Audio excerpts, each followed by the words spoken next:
ఇదే నా పల్లెటూరు, ఇదే నా తల్లిగారు, మా ఊరి పాడి పంట రాములోరి దీవెనంట.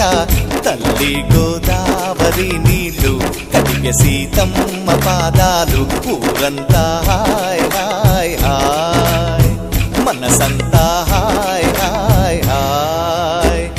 ఇదే నా పల్లెటూరు, ఇదే నా తల్లిగారు, మా ఊరి పాడి పంట రాములోరి దీవెనంట.